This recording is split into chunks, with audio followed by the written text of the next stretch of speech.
Hello Journey friends, and welcome back to this week's Along the Journey. Today I am outside of Ronald Wilson Reagan High School here in Pfafftown, North Carolina. We're in the not so distant past. My wife and I, for over 6 years, spent countless days and nights and weekends as our daughters attended and graduated Reagan High School, Raider Nation. And we loved it. We absolutely loved supporting and getting involved in their academic, their extracurricular, and just general school activity.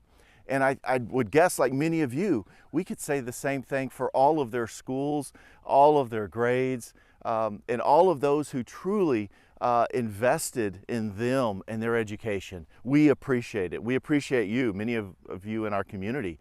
And I can definitely say that as a son of a one-time teacher and principal, a husband of a lifelong wonderful substitute teacher, and a father now of a fabulous special ed teacher. I know the value and the necessity of good instruction, and those of you who are investing again in our children. From kindergarten to trade school, from coaches to professors, thank you, thank you, thank you. Transferring knowledge and skills in a way that is retained and useful is so critical. And you know, the same thing can be said about training up, educating our children in the ways and the word of the Lord. Well, this week in Journey, the Green Year, Section 6, Unit 2, we're looking at instructing our children in pursuit of God-honoring parenting. And we're going to be doing that by looking at several principles. That's the way the material is laid out. For example, one key principle is that as parents, we should never expect anyone other than ourselves to be the primary instructors and teachers in our children's lives, particularly of spiritual matters. Does it take a church village? Yes, absolutely. Should we get our children involved in things like Kids Rock and youth ministry? Absolutely.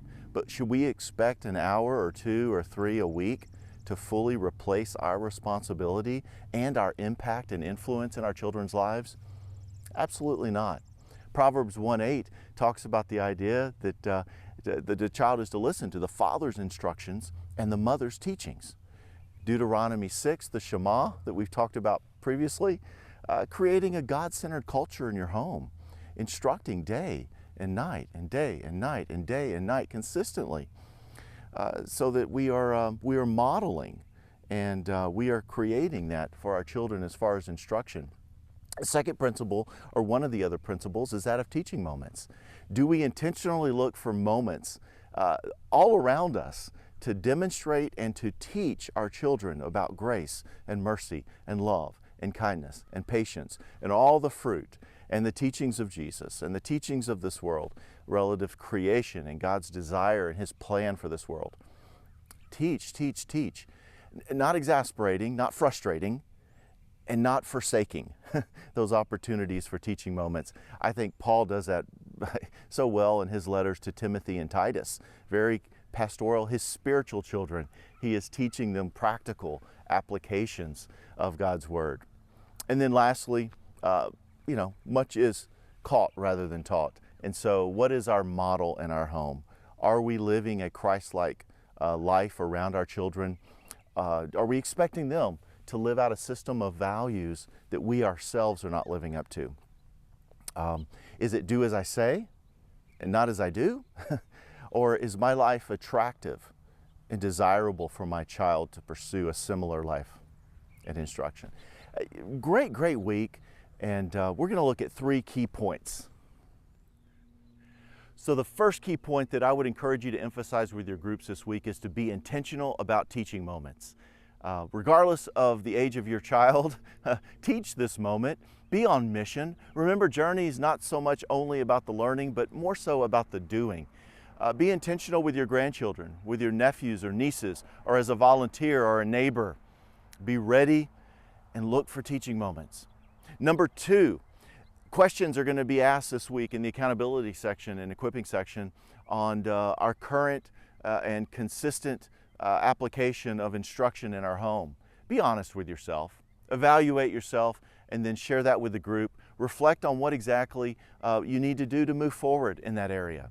And then thirdly, not in your material, but I highly always recommend and encourage parents, anytime I have an opportunity to talk with them, to consider reading a book entitled The Vanishing American Adult by Ben Sasse. I think it's a wonderful book. It's faith-grounded, but it's secular enough that your unbelieving friends will not be pushed away from it. They will not be leery about it. But it's wonderful, wonderful instruction on how to instruct your children. Great insight on the roles of parenting. Vanishing American Adult. If you get a chance. I always think that's a great idea. Well, until we meet again, and next time here along the journey, maybe I'll see you out supporting our local schools, administrations, teachers, and personnel. Or maybe I'll see you at a certain 35th year high school reunion this summer. Whew. But I look forward to it. Blessings, friends.